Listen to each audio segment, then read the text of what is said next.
I কিরে, I ফকিনি, তোরা না একদিন বলছি যে রুমে যা খাবার দিয়ে আস, মুই খাবারই খাবি, তুই টেবিলে বসে ভাত খাইতেছিস কেন? তোর রুমে খাবার দিয়ে তাতে তোর মন ভরে না? না এখানে খবরদারি করতে আসছোস যে আমরা এই টেবিলে বসে কি কি খাই না খাই? হ্যাঁ বৌমা, এইটা তুমি কি কও? আমার ঘর, আমার বাড়ি, আমার টেবিল, আর আমি আমার এই টেবিলে ভাত খেতে পারবো না? কি কইলি তুই? তোর যত বড় মুখ না তত বড় কথা। আগে তো ঘরে খাওন দিতাম, এখন তোর বাইরে খাওন দেবো। ওঠ তুই, ওঠ ওঠ, নাহলে ধাক্কা দিয়ে ফেলাই তুমি। এটা তুমি কি কও বৌমা? আমার টেবিলে আমি খাইতে পারবো না, এটা হয়?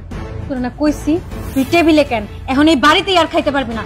তুই কি মায়ের খেয়ে থেকে বেরোবি না? তোর যা তো যা।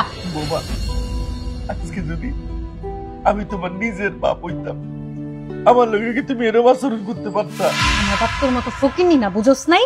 আমার বাপের সবই আছে। বাইরা, আমি কিন্তু ভালো ভালো কইতাছি, বুড়া তুই বাইরা। শেষ বয়সে আইছে ম্যাডার বউয়ের কাছে এরকম আচরণ। খাওয়াই দিলাম আমি, যা বেরো।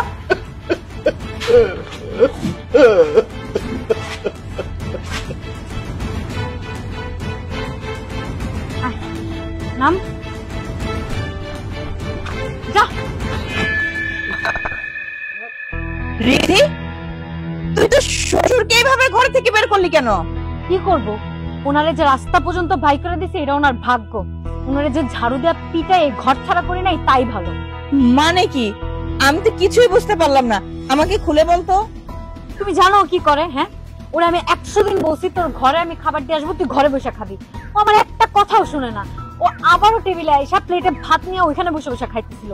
ও কি করবে? খাইতে আইসা গ্লাস ভাঙবে, প্লেট ভাঙবে, তরকারি ফালাই দিবে, ভাত এদিক ওদিক ফেলবে, আর এমন ভাবে খায় দেখলে গায়ে ঘৃণা ধরে। ও 100 দিন বলছে কোনো কথা শুনে না। ও আচ্ছা, ঠিক আছে। জামাই বাবাজি, তুমি কিছু বলো না? কইছি তো, মেলাদিন করে কইছি, বেহার মতো করে আব্বা টেবিলের মধ্যে খাইতে হয়। বাবা বেহায়ার মতন টেবিলে খাইতে আসে না? তোমার বাবা তার ঘরের জিনিসে বসে খাবে, টেবিলে বসে খাবে, তার গ্লাস প্লেটে খাবে, তাতে তোমাদের সমস্যা না? তুমি ওরে মারলা? ওরে মারলাম না? ওর আমি মেয়ে? এই তোরে আমি এই শিক্ষা দিছি? হ্যাঁ, তুই আমার মেয়ে। আমার এখন ভাবতেও লজ্জা লাগতেছে যে তুই আমার সন্তান। এই শ্বশুর মানে কি তুই বুঝিস?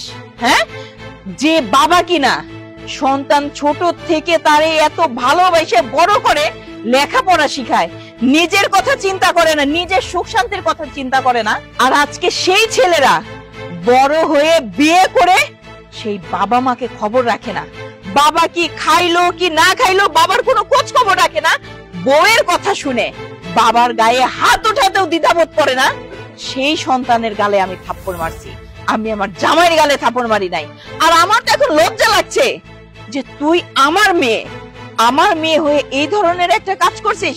আরে তুই কি ভেবে দেখেছিস কাল যখন তোর ভাই বিয়ে করবে, তোর ভাইয়ের বউ বাড়িতে এসে আমার সাথে এরকম ব্যবহার করবে, তখন তোর কেমন লাগবে বল? মা, আমার ভুল হয়ে গেছে মা, আমি আর কখনো এরকম করবো না, আর এমন কোনো কাজ করবো না যাতে তুমি ছোট হও। আমারে মাফ করে দাও বাবা, আমি বুঝতে পারি নাই বাবা, আমি মাফ চাইতেছি। আমি আর কখনো আপনার সাথে এমন করবো